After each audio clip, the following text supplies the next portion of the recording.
Hey, curious dude with an update on Van Gogh. So it's a nice fall day, so I'm busy polishing paint. And so you'll see for yourself what happens when you take old dead paint and run a dual action buffer through it. What am I using? Simple dual action thing I bought off eBay with a coarse pad. I'm using, nope, not using that. We're starting with machine polish level 2, some 3M. And when that's done, finish off with this ultra fine. So there you go. Let's see what it looks like, and I'll show you the other side, which is already done with the rough compound.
All right, you can see for yourself.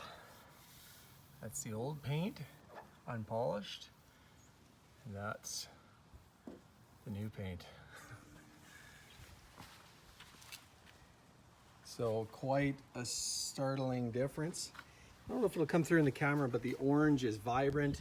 We can see the original, it's never been repainted on this side, so that's a original factory orange peel, and it just polishes up beautifully. And that's with the rough compound, just with the rough machine polish. So it'll even get more glossy once we get the fine compound on it. So yeah, so that's let's take a look at the other side since we're here.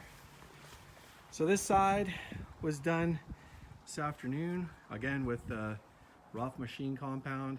If you look at some of the other videos, you can definitely see the change. Obviously it's smooth, but the color and the saturation of the orange is really transformed and come back.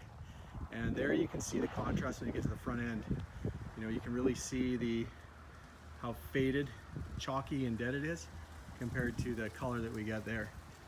And so the front end will be the last thing I'll do because I want to pull the headlights off and the turn signals and stuff, but we'll buff the rest of this side up and get it back to as shiny as we can. But yeah, totally impressed, really impressed.